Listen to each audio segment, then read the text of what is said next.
Hello, everyone, and welcome to Entertainment Weekly's What to Watch, the show where EW staff help you solve your viewing dilemmas. I am your host, Gerrad Hall, and joining me in the sea shanty group I'm starting, and also for this show, our senior writer, Samantha Highfill, digital writer, Maureen Lee Lenker, and digital news writer, Marcus Jones. Blow the man down, everyone. How are you? Great to see you. Hello. Good. How are you? Hi, doing pretty well, thanks. We have a lot to talk about, so let's get to it. We all remember Walker, Texas Ranger. It's the show that launched 1,000 Chuck Norris memes. But this week sees the premiere of a brand new version of the show, simply titled Walker, that joins the CW's lineup of shows. Stepping into the boots for the reboot are Gerrad Padalecki, fresh from his 15-season stint on Supernatural. Samantha, you know all about that. And you know these Gerrad Padalecki fans, how much they love him. So will fans be able to shift gears to this new role, or will this just feel like a new Supernatural storyline where a demon transports Sam to the reboot of a 90s drama? I mean, they kind of did that episode. There is already a Supernatural gif that went around when he got cast where Dean jokingly calls him Walker, Texas Ranger. So that's kind of happened. I am happy to report that this role feels very different. Like it took me a second in watching Gerrad in this role. Like obviously I've seen Gerrad in other roles. I'm a huge Gilmore Girls fan, but it's been so long and he's just been Sam Winchester to me for so long. To see him play Cordell Walker, I was interested to see if I would feel like I was just watching Gerrad, and I really didn't. It's such a different tone in terms of the show. He's playing a father of like teenagers, which is just very different, Wild, to start. And he's playing like kind of like a drunk. He's really struggling with his wife's death. He's not a great dad. Like it's very different from like nerdy, let's check out the lore, precious Sam Winchester. Yeah, and you have to imagine, I think he probably wouldn't have done it if it were anywhere in the vicinity of what people already knew, because he didn't like take time off. He jumped right into it. So you've got to do something so different. Yeah. I mean, and he seriously thought he was going to retire from acting after Supernatural. He thought he was just going to produce this show. This was just an idea he loved. And I think when they kind of started piecing it all together, that like they could film it in Austin, which is where his family lives. And maybe this would be a little bit of a challenge for him. It would be something different. He decided to go for it. And I'm glad he did. I'm going to say it, I like the haircut. I mean, listen, I love the long hair. I love my Sam Winchester hair, but the haircut works. This version of the show has Walker. He's actually returning to Texas from an undercover mission, and he's investigating the circumstances around his wife's death, which you mentioned. Does that mean that the show is going to be more serialized in nature than procedural? I think it's going to have a bit of both. Gerrad personally hates the word procedural, I think for, all the obvious reasons, the connotations there. But yeah, I mean, it's certainly, I think the central mystery will be what happened to his wife. His wife's death is what kicks off the entire series. It's what sends him off. Yeah, he goes on undercover work. He comes back. He's still grappling with it. So that will definitely be, I think, the foundation of the show. But, he's a Texas Ranger. And so there will be cases that come in that he solves in one episode, some cases that I'm sure will tie into the larger mystery. So it's a little bit of both, but I think overall a more serialized drama. All right, sounds good. This cast, let's talk about everyone else here. Keegan Allen, Odette Annabelle, Lindsay Morgan, Mitch Pileggi, and then Gerrad's real-life wife, Genevieve Padalecki, is playing his deceased wife, so we'll see her in flashbacks and such. But tell me about the rest of this team around him here. Yeah, I mean, it's two Supernatural people. Obviously, he met his wife on Supernatural. Yeah. Mitch Pileggi played his grandfather on Supernatural and is now his father in this. So Gerrad's just aging. Mitch is not.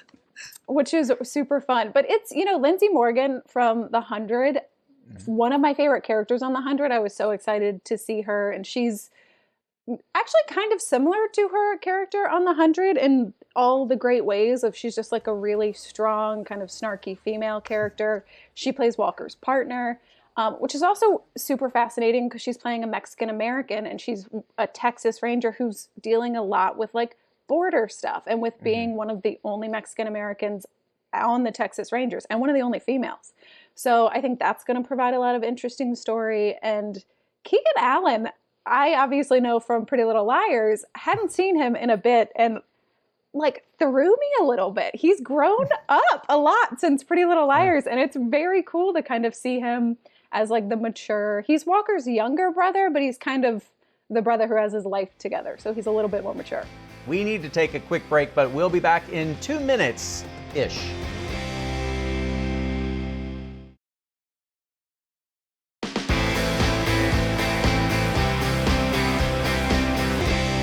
Welcome back. It has been almost 11 months since we last stepped foot on the campus of Cal U, but this week, Freeform's Grownish is finally back to finish up the second half of Season 3, as its remaining episodes were delayed last March due to COVID-19. Marcus, where did we leave off, and what can we expect from Zoe and the gang in this new batch of episodes? Right, so the headline news is that Zoe is officially a college dropout. She has left Cal U to go be a wardrobe stylist for Joey Badass, and new guest star Sweetie of Tap In fame as this artist Indigo, who's a little bit difficult, but also a lot of fun on the show.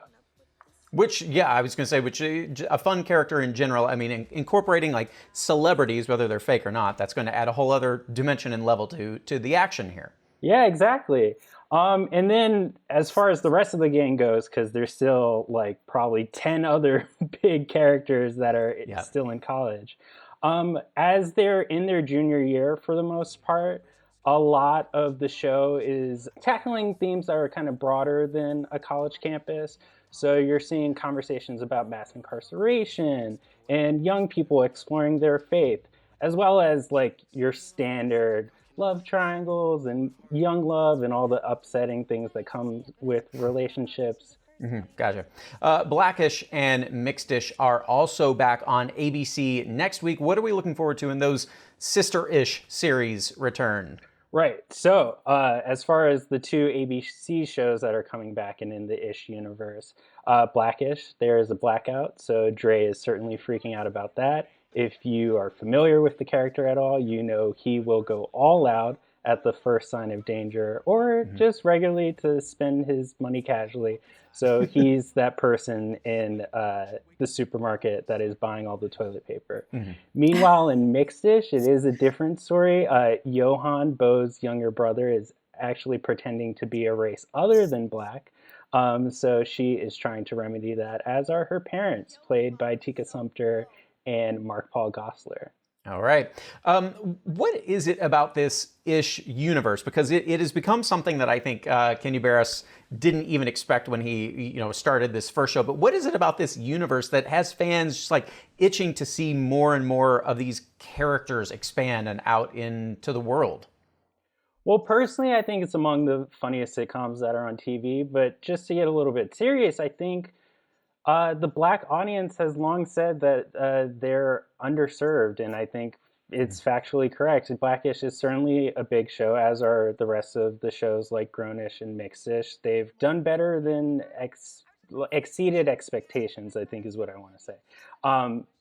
But I think with the Black audience being underserved, the great thing about the shows is that it's really Black joy. Like a lot of the shows we see that are geared towards Black people are kind of deep. I mean, I think the extreme would be like When They See Us. But certainly even like some of your standard dramas like This Is Us, Sterling K. Brown's family is a large part of that show and really goes through the ringer. And so I think to see a Black family that's able to have levity on multiple fronts is something very appealing to audiences.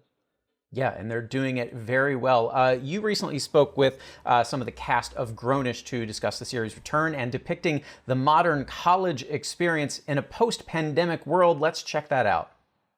It goes without saying that college students are facing a much different reality right now. Looking at this season and beyond, is the modern college experience something you all still seek to reflect, or is the goal to tell stories with a broader resonance towards young people? You know, I do have to reflect on just when we were naming the show. Funkier title that was floated around was college-ish. And I think the reason why we went with Grownish, other than the fact that it sounded better, was really because we hoped to reflect the experience of growing up and of being a young adult. And college just happened to be the location that brought everyone together. But I think our ultimate goal, and something that we do definitely dive into head first in this kind of coming season, is the fact that this is more so about the journey of finding yourself and growing up than it is about anchoring yourself in one like orthodox college experience. For the stuff that's coming out here on January 21st and beyond kind of thing, that was all shot pre-COVID 2019. So that is going to focus on that, continuing that journey that they had during college. And then, we're hoping, who knows, we're going to be able to get back to shooting. We want to do it safely. So we're kind of, waiting on that kind of stuff. But the writers are geniuses, you know what I mean? So they have found ways to be able to connect with current day audiences. So I don't have any doubts that with everything that all these college students are going through now, they're still going to be able to implement that. All right, we need to take another quick break, but when we return, the sky's the limit because it's big. Stay tuned.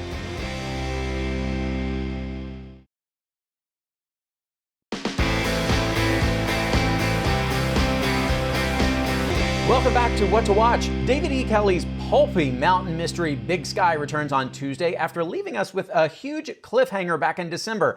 And my, what a moment that was. Based on novels by the author C.J. Box, the series so far has followed two police-adjacent investigators, Cassie and Jenny, played by Kylie Bunbury and Catherine Winnick, as they track down three missing women who've been kidnapped in a trafficking scheme, which went all kinds awry by John Carroll Lynch and Brian Garrity's characters, Rick and Ronald. The last time we were in Montana, though, Rick was slumping to the ground after being shot in the dome by Cassie.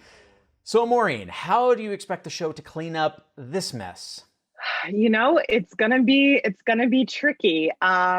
We still don't know for sure if that was a fatal shot to Rick. I mean, I think it's safe to assume it probably is. It's pretty rare to survive a shot to the head. Yeah. And then that means rescue for these three women, and some respite from this literal horror show that they have been living through. They'll finally get a chance to see some of that titular Big Sky, having spent the beginning of the season locked in an underground trailer. I think the show is dedicated to exploring their trauma and the lasting impact of this experience. But, the mystery is not over. Ronald, played by Brian Garrity, he's still out there. And he formed some really uncomfortable connections with these three women that he kidnapped. He might still be threatening them or coming back into their lives. And so I think a lot of the season's going to circle around trying to really put a full punctuation mark on this mystery and this kidnapping situation. Yeah, for sure, because those three women together, it's really been a fascinating journey watching them grow closer and trying to figure out how to escape being as strong as they can be. So I hope there's still, of course, some kind of, that they are part of the focus of the show still moving forward. Do you think that'll be the case, since you mentioned, like the trauma from all of this? I think it will definitely be the case. I mean, there's the fact that the two sisters, one of them is the girlfriend of Jenny's son. Mm-hmm. So they're still going to be in the characters' lives. We'll see kind of how that relationship plays out or what happens to them. And then Jerry, the trans character in the show, has wanted to be a singer, and she's formed mm-hmm. these really close bonds with these girls. And so I think it'll be interesting to see how a situation like that sort of ties you together for life. But mm-hmm. also, she is the one who was most terrorized by Ronald in some ways, and formed this very odd connection with him where she really tried to talk him out of what he was doing, or to take her and let the other two girls go. And so I think a big part of her storyline is going to be finding closure and making sure that he gets the justice that he deserves. And then, of course, there's this third element of Cody. Ryan Phillippe's character was murdered by Rick Levarsky in the pilot, which was truly shocking. Yeah. And we as the audience know what happened to him, but these girls and Right. Jenny and Cassie still don't know what's become of him. So that's still to come as well. Yeah. Well, on that topic, okay, so Ryan Phillippe's character has been killed. John Carroll Lynch's presence, I mean, he was kind of a draw as well, especially as we saw like how creepy this Legarsky, right? That's his name, how creepy he is. So do you think they risk, turning viewers off if both of these characters are now dead? I'm sure that there is some component of the audience that will feel that way, but I think the hope is, and I certainly know I feel this way, that by this point you've become so engaged in the mystery and the characters and the storytelling that you're going to stick around no matter what. I think it would be far more likely that maybe you would have just checked out after Ryan Phillippe took a shot to the head in the pilot. If you stuck with it from that moment on, you're probably in it for the long haul at this point. And ultimately, the series of books that this is based on are about Cassie, Kylie Bunbury's character, and about her detective work and the myriad of cases that she does. So I'm actually kind of hoping that from this point on, we'll really get to invest more in her character and learn a lot more about her now that we've kind of gotten this like initial cliffhanger mystery out of the way. Yeah, I was about to say, I think they've done a good job luring people in, and now I think we may get to see more of those cases for exactly that point. We'll get to see a more female-led show here with Cassie and Ginny really, some of the cases that they're going to be dealing with. All right, there's clearly a lot left to investigate up there in the mountains. We have to take one more break, but when we come back, we're writing the next project in the David E. Kelly-verse. This is going to be fun. Stay tuned.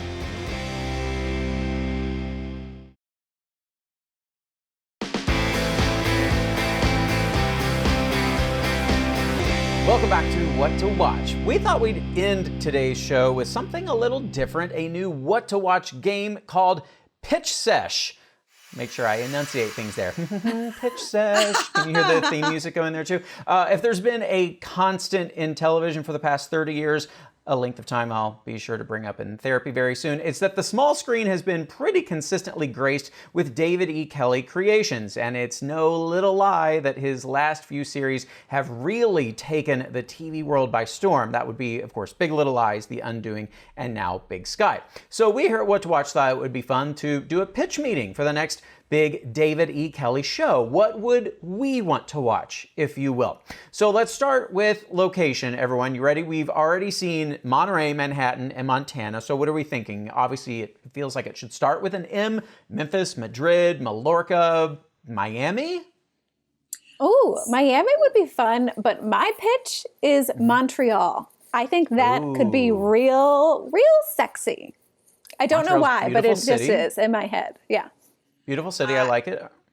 And my pick is Montgomery, as in Montgomery, Alabama, because I would like to see what David E. Kelly does with the Deep South. I think there's some real drama to be mined there.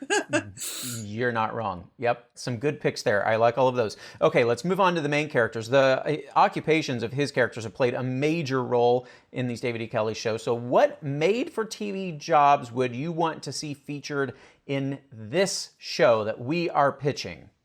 Sexy chef. I was going to say chef too. Right? Because then you could get into like, is the chef also using their butcher knife to like, I don't know, chop up bodies? It's a David E. Kelly show. They could poison people with their food.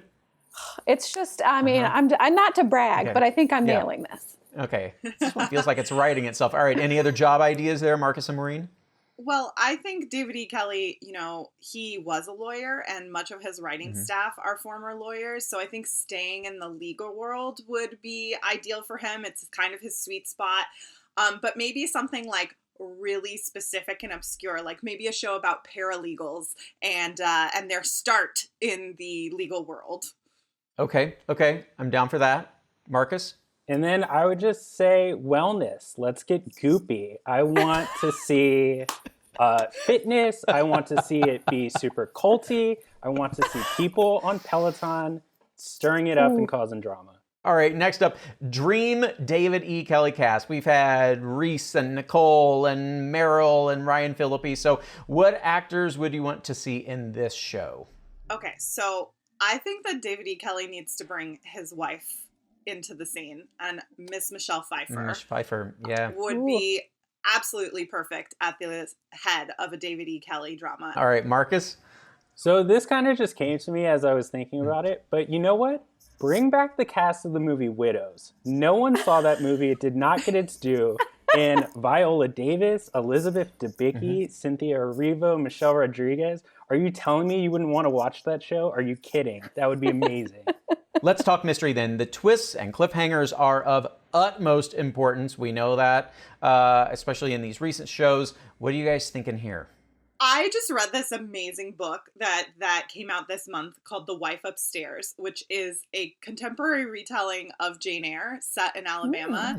And so the Bertha Mason of the story is a first wife who's locked in their panic room. And I just feel like it's kind of similar to Big Little Lies. It's like really soapy, but explores these female dynamics in a really interesting way. And so I kind of just want David E. Kelley to lift that whole sail and adapt that book. Okay, and now that we have all this down, we have to come up with a title, you guys. Got to be a catchy title. It could include, a size, big or little, or a word that rhymes with lie. So hit me with your suggestions there. I have a title for Sam's show. It's called To Pie For. And her specialty is pies, obviously. Apple die. Clearly. Well, first I was like, should it be a one word like scorched? But David E. Kelley does also love a couple words. So I also was like, don't get burned. For some reason, really like, I don't know. That feels like it carries the drama too. All right, guys. So I think we have our pitch ready. Are you ready for this? Okay. Yeah. We have it. Coming next fall. To Pie For, Don't Get Burned. A new series from David E. Kelley starring the entire cast of Widows. As former paralegals, they hate their job. So what are they now? They are sexy wellness chefs in Canada's Deep South who need to escape a panic room. David E. Kelley, if you're watching this, call us. All right, that's it for our show. Thank you to my guests, Samantha Highfill, Maureen Lee Lenker, and Marcus Jones. We will see you next week on What to Watch.